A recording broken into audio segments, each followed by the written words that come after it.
Money mistakes to avoid in your 20s.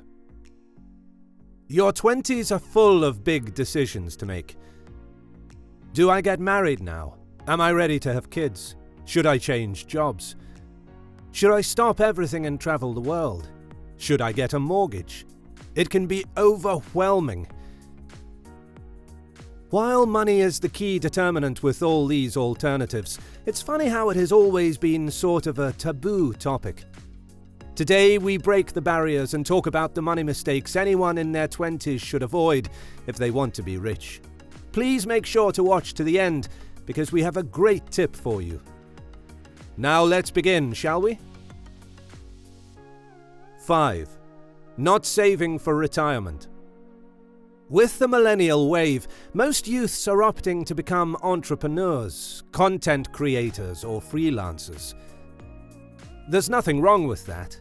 The only problem is most people who are earning their own paychecks, usually the self-employed, typically find it hard or don't save for retirement at all. If you're working, it's so easy to visit the HR department and set up a 401k savings plan, but for those who don't, it's not that obvious. The real and dirty truth on saving for retirement is the earlier you start putting money away into your retirement account or the 401k, the longer that money accumulates in interest and builds a healthy fund that will take you through old age. Financial advisors usually recommend one to save between 10 and 15% of all your income right from the word go. 4. Not planning. Attaining financial security doesn't just happen overnight. Well, unless you're Mark Zuckerberg or one of those innovative gurus. For most of us, it takes effort, time, and proper planning. Just like everything else in life, if there's no plan, you'll just be winging it. By creating financial goals, you will have targets to achieve, budgets, and the essential control over all your money. Having clear parameters about how you will spend your money gives you the right focus to build wealth from a young age. If you want to buy a house or a car or buy that new iPhone, you have to sit down and write down how you will make that happen. 3. Starting a family with no stable income plan. It costs about $250,000 for a middle-income household to raise just one child. This doesn't include the pregnancy stage, maternity leave income loss, medical fees, or even college. In short, having a child will cost you a large chunk of your money. Before you get a baby on the way, make room for them by securing a proper financial plan to raise them. Create a budget, including all the necessities to buy, expenses to be incurred, and leave room for adjustments. That's if you want the best for your bundle of joy. Start talking to your partner about all this right away. 2. Poor tracking of money. In your 20s, you always want to be on top of all trends, have the best of everything, get the latest phone and be up to date with your peers. While this may be all fun, it can create major dents in your wallet, which could take years to recover from. To solve this, ensure you track all your money expenditure. This is the only way to keep an eye on your spending habits.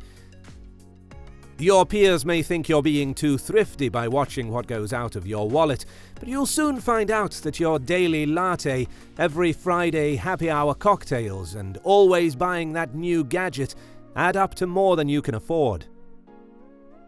1. Poor credit card management. You just saw that new shoe or sneaker and you want it desperately. You don't have the money for it, but there's a piece of plastic that can instantly buy it.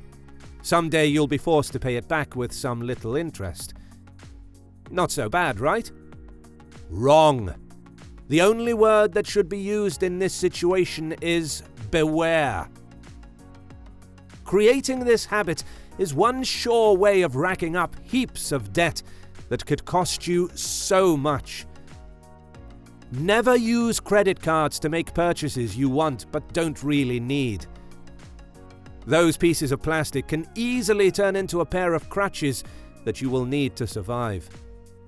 Even successful businessmen like Mark Cuban are against the use of credit cards. We're not trying to say they are entirely bad. In fact, you need credit cards, not to support a luxurious lifestyle you can't afford, but to build a great credit score. In fact, if you want to get a loan or even rent an apartment, the first thing they check is your credit history. It may take years to build a good score, but the easiest way to do this is by following credit-worthy practices. The first practice is to always pay on time, if not earlier. Second, pay off the debts with higher interest rates first. Thirdly, don't open too many accounts at a go. Fourth, ensure you keep the credit used compared to the given limit as low as possible. Lastly, pay off your cards regularly and always carry a balance of not more than 30% of the limit. Just before we end the video, we want to leave you with one great piece of advice. Before you choose a credit card, shop around. There are multiple credit card providers, all with different rates and benefits. Create a long list with all that are available and select the ones with the most lucrative offers. Choose the ones with the best rewards systems, lowest rates and suitable limit. Some even offer cashback benefits of plane ticket purchases and so much more. Just do your homework first. Well, that's it for today. We hope you enjoyed the video. Please save the video to revise it later on. Share it with your friends and loved ones. Finally, don't forget to subscribe, and as always, I will see you in the next one. Cheers!